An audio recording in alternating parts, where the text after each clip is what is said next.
What if the secrets of the universe weren't discovered by science, but etched into ancient clay tablets millennia ago? Imagine texts so powerful.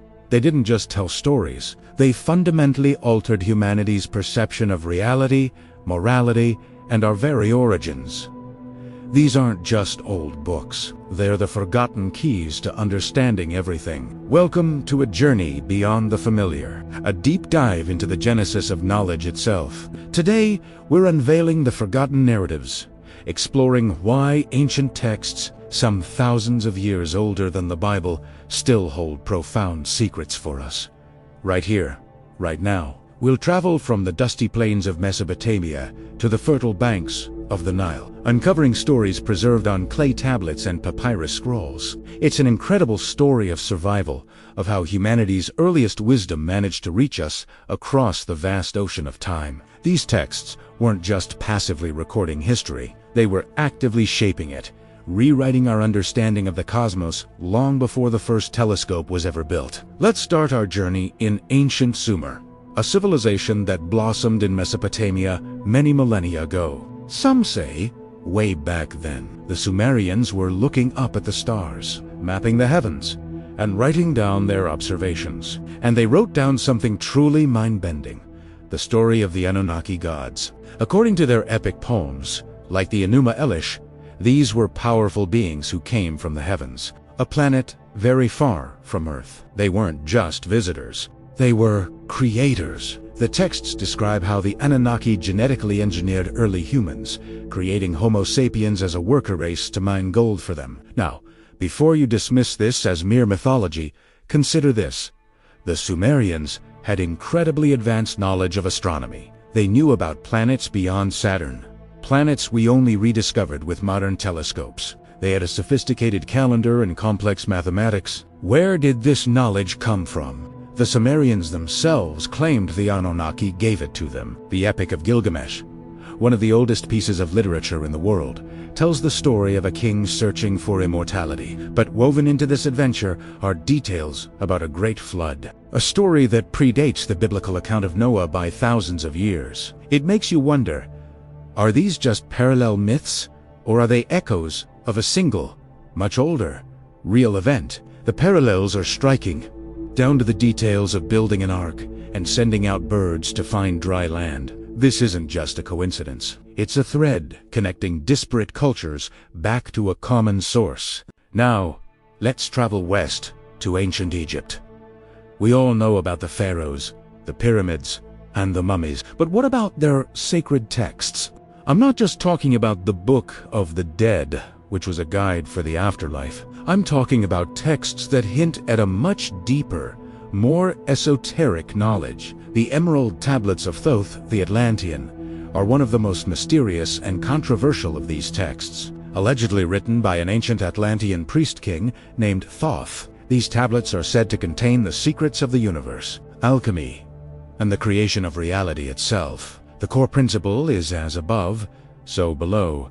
This simple phrase suggests a profound connection between the macrocosm and the microcosm. It implies that the laws governing the stars are the same laws that govern our own lives, our own consciousness. The texts describe advanced concepts like vibrational frequencies, mental alchemy, and the power of thought to shape reality. Sounds a lot like modern quantum physics and the law of attraction, doesn't it? The Hermetic texts, which are based on these teachings, became a cornerstone of Western esoteric traditions, influencing everyone from alchemists and Rosicrucians to Isaac Newton himself. Yes, the father of modern physics was deeply engrossed in these ancient, mystical texts, searching for the secrets of the universe, not just through his telescope, but through these ancient writings. He believed that the ancients possessed a pristine wisdom, a prisca sapientia, which had been lost over time. He spent more time studying alchemy and these texts than he did on what we now call physics. But it's not just Sumer in Egypt.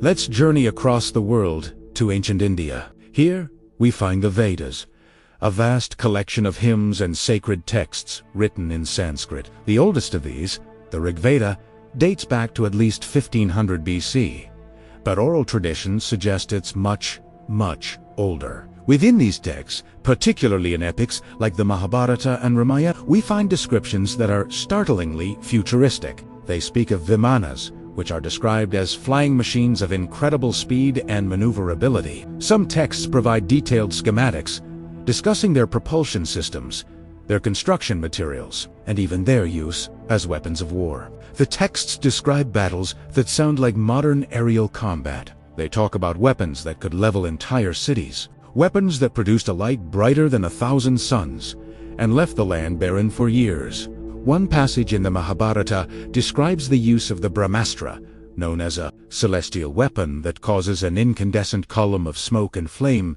to rise in all its splendor. The aftermath is horrifying. Hair and nails fall out, pottery breaks without apparent cause, and birds turn white. For survivors, it causes their hair and nails to fall out. Does that sound familiar? It's a chillingly accurate description of the effects of nuclear fallout. For decades, scholars dismissed these as poetic exaggeration, but with the advent of the atomic age, these ancient descriptions suddenly took on a terrifying new relevance. Were the ancient poets simply gifted with incredible imaginations? Or were they recording real events, a forgotten history of a technologically advanced past? And this isn't an isolated phenomenon. Let's consider the Dead Sea Scrolls, discovered in caves near the Dead Sea in the mid-20th century. These manuscripts contain some of the oldest known copies of the Hebrew Bible, but they also include texts that were left out, like the Book of Enoch. Enoch is a fascinating figure. He is mentioned only briefly in the Standard Bible, as someone who walked with God and was taken up to heaven. But the Book of Enoch tells a much more detailed story. It describes Enoch being taken on a tour of the cosmos by angels. He's shown the secrets of the weather, the movements of the stars, and the celestial storehouse. More importantly, the Book of Enoch gives a detailed account of the Watchers, a group of angels who descended to earth, took human wives, and taught humanity forbidden knowledge like metallurgy, sorcery, and warfare. Their children were the Nephilim, giants who wreaked havoc on the earth. This story provides a completely different context for the Great Flood, suggesting it was sent not just to punish human sin, but to wipe out this hybrid race and cleanse the earth of their corrupting influence. Why was this book left out of the Bible? Perhaps its contents were too radical, too challenging to the established narrative. It paints a picture of divine beings who are not just benevolent, but who interfere directly and sometimes disastrously in human affairs. So what does this all mean for us today? Why should we care about these dusty scrolls and broken tablets? Because they challenge the very foundation of our modern worldview. We tend to think of ourselves as the pinnacle of civilization, the most advanced humanity has ever been. We see history as a straight line of progress, from primitive cave dwellers to us, the masters of technology. But these texts suggest a different story. They hint at a cyclical pattern of history, of great civilizations rising to incredible heights and then falling, their knowledge lost or forgotten, only to be rediscovered millennia later. They suggest that ancient peoples weren't primitive or superstitious. They were keen observers of the world and the cosmos, and they encoded their wisdom in myths and symbols. What we dismiss as mythology might be a sophisticated form of data storage, a way of passing down complex, scientific, and historical information through generations in a story-based format that's easy to remember and transmit. The story of Atlantis, mentioned by Plato, could be another such example. A memory of a lost, advanced civilization swallowed by the sea. These texts force us to ask profound questions. Is our current understanding of physics just a rediscovery of principles known to the ancient Egyptians and Indians? Is the story of human origins more complex than the theory of evolution we're told? Were we visited, or even created, by beings from another world? These aren't just questions for late-night speculation. They're questions that push the boundaries of science, history, and our own self-perception. Perhaps the biggest secret these texts hold is about our own potential. The recurring theme in many of these writings, from the Emerald Tablets to the Vedas, is that humans are not just insignificant specks in a cold, meaningless universe. We are intrinsically connected to the cosmos. We have dormant abilities, a divine spark within us. The ancient texts aren't just histories. They're instruction manuals. They are guides to unlocking this potential, to achieving a higher state of consciousness, to understanding our true place in the universe. In a world increasingly dominated by a purely materialistic worldview, this ancient wisdom offers a powerful alternative. It reminds us that there is more to reality than what we can see and touch. It encourages us to look within, as well as to the stars. The journey to understanding our true origins is not just about digging up the past. It's about building a better future, one where we reclaim our lost heritage and step into our full potential as conscious co-creators of reality. The secrets are out there, not buried in inaccessible tombs, but waiting in plain sight, in texts that have survived against all odds.